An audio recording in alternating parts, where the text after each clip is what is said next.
കള്ളപ്പണ കേസിൽ കുറ്റപത്രം പരിഗണിക്കുന്നത് ഒക്ടോബർ 18 മാറ്റി. പ്രതികളായ PR അരവിന്ദാക്ഷൻ, സതീഷ് കുമാർ അടക്കമുള്ളവർ കോടതിയിൽ ഹാജരായിരുന്നു. വിചാരണ ആരംഭിക്കുന്നതിന് മുന്നോടിയായ നടപടികൾ പൂർത്തിയാക്കുന്നതിന് വേണ്ടിയിട്ടാണ് പ്രതികൾ ഹാജരായത്. കലൂർ PMLA കോടതിയിലാണ് വിചാരണ നടപടികൾ നടക്കുക.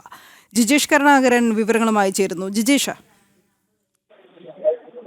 അനു, ഇന്ന് കെ രാധാകൃഷ്ണൻ ഉൾപ്പെടെ മുൻമന്ത്രി കെ രാധാകൃഷ്ണൻ, മുൻ സ്പീക്കറുമായ കെ രാധാകൃഷ്ണൻ, മുൻമന്ത്രി AC മൊയ്തീൻ അടക്കമുള്ള CPM-ന്റെ പ്രധാനപ്പെട്ട നേതാക്കൾ ഈ കേസിലെ കരിവന്നൂർ സഹകരണ ബാങ്ക് കള്ളപ്പണ കേസിലെ പ്രതികളെല്ലാം തന്നെ ഇന്ന് കോടതിയിൽ ഹാജരാകേണ്ടതായിരുന്നു. എന്നാൽ ഈ ആളുകൾ, പ്രധാനപ്പെട്ട നേതാക്കൾ ആരും തന്നെ ഇന്ന് കോടതിയിൽ ഹാജരായിട്ടില്ല. പകരം അവർക്ക് വേണ്ടി അഭിഭാഷകരാണ് ഹാജരായത്.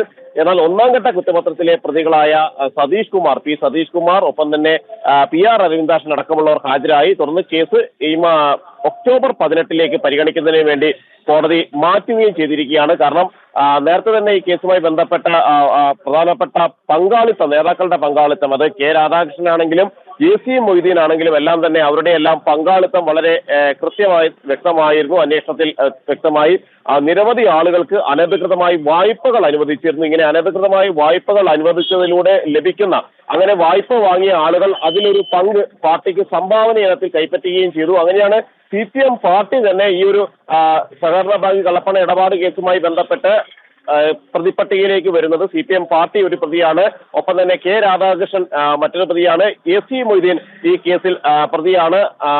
അങ്ങനെ 83 പ്രതികളാണ് 2 ഘട്ട കുറ്റപത്രങ്ങളിലുമായി ആകെ കേസിലുള്ളത്.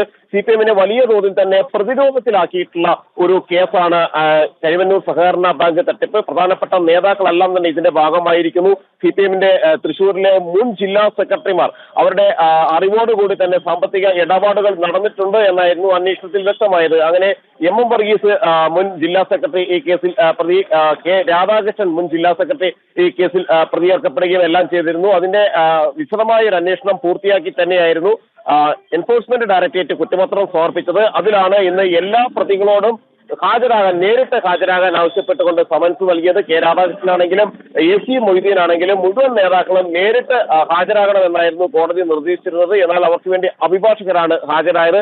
മാത്രമല്ല, ഇന്ന് CPM പാർട്ടിയെ പ്രതിനിധീകരിച്ചുകൊണ്ട് ആരും തന്നെ ഹാജരായില്ല. CPM-ന്റെ നിലവിലെ ജില്ലാ സെക്രട്ടറി ആയിരുന്നു ഇതിൽ ഹാജരാകേണ്ടത്. എന്നാൽ അതിൽ ചെറിയൊരു ആശയക്കുഴപ്പമുണ്ട് എന്നാണ് പ്രതിഭാഗം ചൂണ്ടിക്കാണിച്ചത്. അതുകൊണ്ട് തന്നെ ഹാജരായിട്ടില്ല.